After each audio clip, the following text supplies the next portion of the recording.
This week, the Jamaica Constabulary Force broke the internet with a series of advertisements on social media. This one in particular had many talking.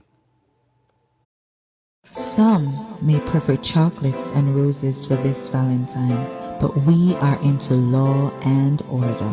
Celebrate love better this year by giving up the criminals in your community. We know you know them. Hello, is it me you're looking for? Then there is this one which asked gangsters to report their rivals, and on Valentine's Day, persons with exes with a criminal history were also asked to report them to the police. Is this strategy a hit or a miss? Now, we are joined by advertising and marketing specialist Nelene Leslie Piper to explore the matter. Dr. Leslie Piper, thanks for joining us. Thanks so much for having me. Okay, good. First of all, your own thoughts about the ad. Hit or miss? Hit. Yes, a little bit controversial, towing the line, but definitely still yes, hit. You think it was effective? Oh, yes.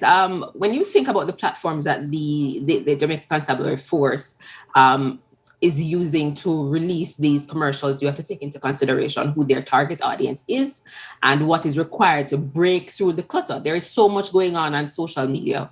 What is going to force persons to stop and, pay attention to what's going on? And the truth of the matter is what we're used to in terms of our regular Crime Stop ads or regular wanted posters, most persons on social media are going to swipe past if they even follow the Jamaica Constabulary Force on social media. Oh. So when we think about the group of persons that are going to be on those platforms, you have to really think about, okay, what's going to get their attention? So yes, it's... So it was a hit. But interestingly, several persons on social media argued that the Valentine's Day ad objectified female officers with a sexual overtone. Your comment to that? So one of the things that you look at it and you might say, does sex sell everything, right? However, the silhouette, it does not portray somebody who looks naked as you would see on the normal silhouette challenges.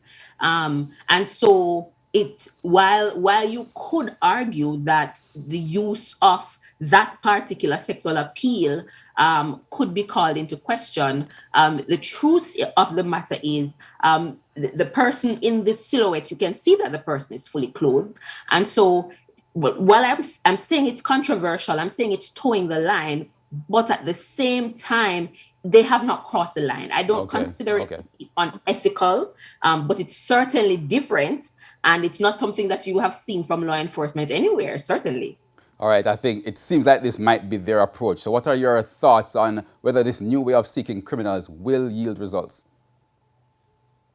So I don't know that it will necessarily yield results in the short term. However, what I'm sure that this campaign will actually do is cause young persons who are on social media to actually pay attention. Look at the photographs of the persons that are being released on Wanted Wednesdays. And for the information in terms of contact information to get out there. The fact of the matter is we do have a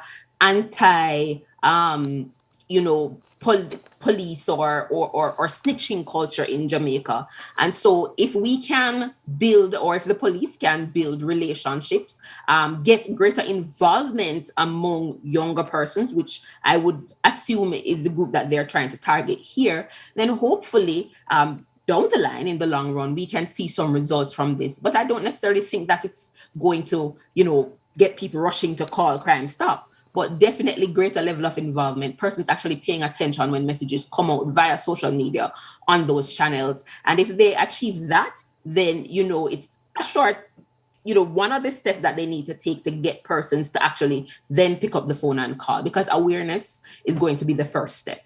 Okay, we'll have to leave it there. Hopefully they get the results that they want. We definitely need it. Thank you very much, Dr. Leslie Piper, Advertising and Marketing Specialist.